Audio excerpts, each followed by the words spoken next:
Alright, I'm Skyler, and this is Group 12's Petroleum project. Petroleum has a seemingly infinite amount of uses in the world today. It is used in aviation fuel, kerosene, gasoline, mechanical lubricants, and it is a crucial ingredient in asphalt. Not all petroleum is made in the United States, so it's important to know where it comes from. Net trade in the United States is the difference between net exports and net imports. It is a primary indicator in the health of American trade and the economy in general. The United States uses over 19 million barrels of petroleum every day. Many experts agree that it should be a high priority of the United States to reduce its trade deficit and also reduce their dependence on foreign sources of oil. Statistical analysis can be used to show trends and data to show if progress is being made to accomplish these goals. There are many different methods that will be used to analyze this economic data. Quality control charts will be used to seek out statistical outliers that can be used to eliminate to avoid skewing data. Time series analysis will be used to try and spot yearly trends for petroleum production and consumption. Regression will also be used to show how one variable responds to changes in another.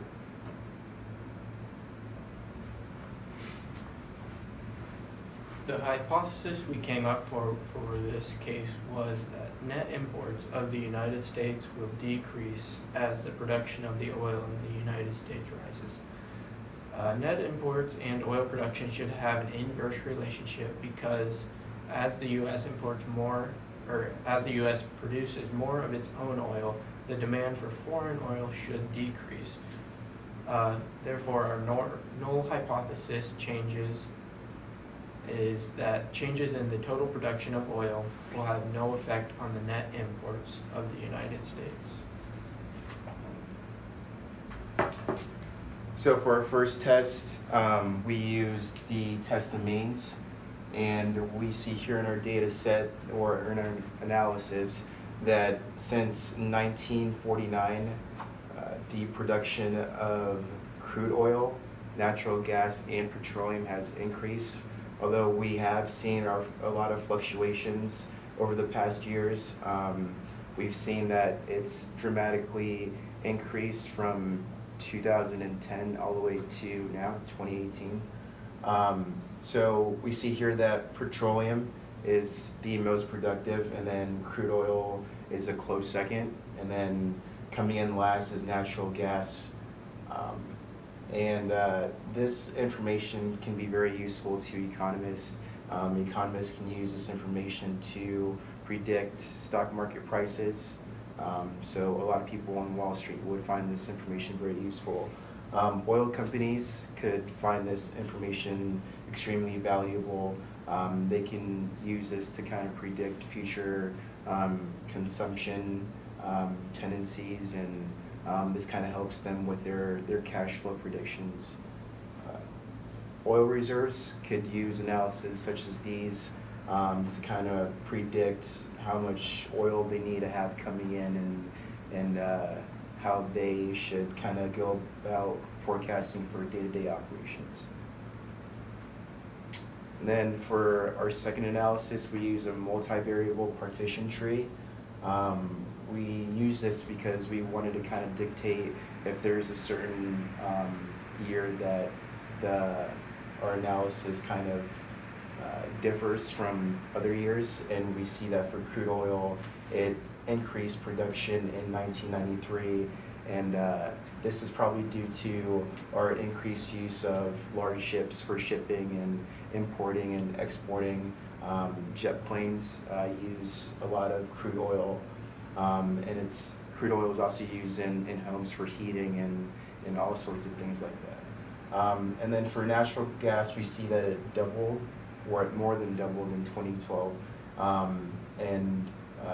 This seems very logical given the rise of the Industrial Revolution. We're seeing a lot of lower developed countries kind of become a little bit more industrialized, and it makes sense that natural gas has increased significantly because more and more people are using it. And then for petroleum, we see that it's decreased quite a bit since 2012. And to us, this seemed very logical just because of the rise of sustainable energy organizations such as Tesla. You see a lot of investors investing in companies that use solar panel energy, just because it seems very a valid source for future consumption. So. The next analysis we performed was a single regression analysis. We used fit y by x to create this model. We wanted to determine if the rises and decreases in the total amount of U.S. oil production was having an impact on the imports and exports of the United States of oil. So our single regression analysis was a good way to predict the rating of the net imports. In it, we saw that the total field production did in fact predict net imports. Our p-value for the model was less than 0.0001, and it had a misclassification rate of less than 37%. Next, we did a multiple regression analysis. This was also consistent with our hypothesis. The domestic production had an impact on the imports and exports. However, it didn't go along 100% with our hypothesis because it was not the leading factor that was significant in predicting the net imports and exports. Other factors were more significant, such as petroleum products supplied and petroleum stock change.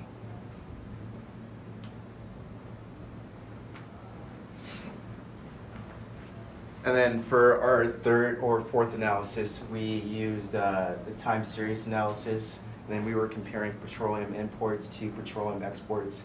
And then we see here that imports peaked in 2005, and that's kind of due to many factors such as decreased consumption, refinery outages, increased domestic production.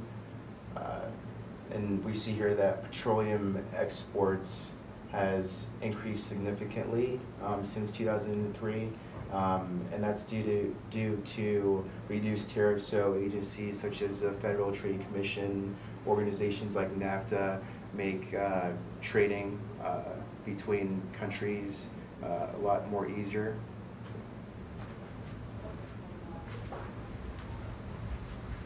So we did more analysis to get more information about the distribution.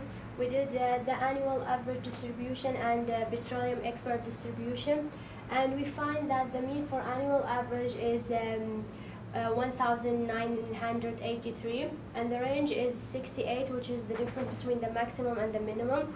And the IQR is 35, which is the difference between the third quartile minus first quartile.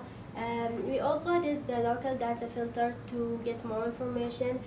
We did for the crude oil production for 48 states, and we find that there is some outliers standing out there, while there's no any outliers in the annual average distribution.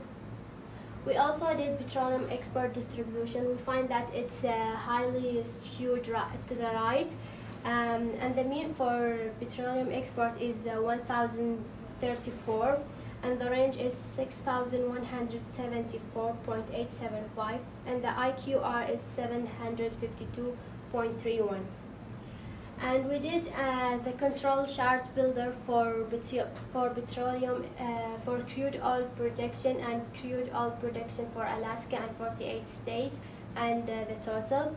We find that in Alaska has much more out of control than the 48 states, and we find that the lower control limit for Alaska is 583, and the upper control limit is 879. For the 48 states, the LCL is 7,278, and UCL is 5,947. For the total production, the lower control limit is 6,640, and the upper control limit is 8,048. So we also did a regression model for the natural gas liquid production by annual average. We find that there is a very significant influence on natural gas liquid production by annual average. We determined that by looking to the R square, which is 0.74, and the p-value is a very, very small p-value for the annual average. And also we can look at the mean line is outside the 95 confidence band, which that indicates that this is a very significant.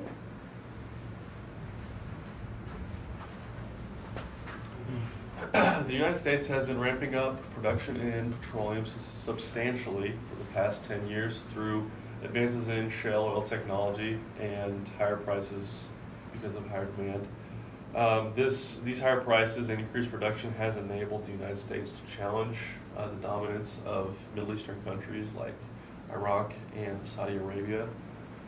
In the coming years, the United States is expected to produce upwards of 10 million barrels per day, challenging the output of Saudi Arabia, and coming close to the production of Russia.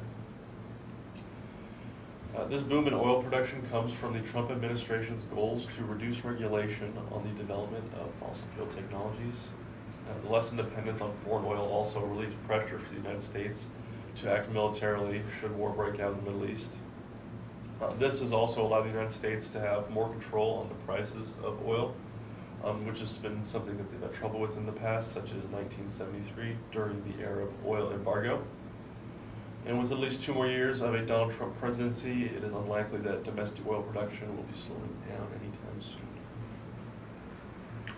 We found that our hypothesis was partially correct. We noticed that net imports were impacted by the total production of oil. We had a misclassification rate of 37%, and our graph shows a clear correlation between production and net imports. Production increases and net imports decreases. All right, so for the conclusion, we have the main methods that we used to analyze the data. We included the analysis of variance, multiple regression, distributions, and control charts.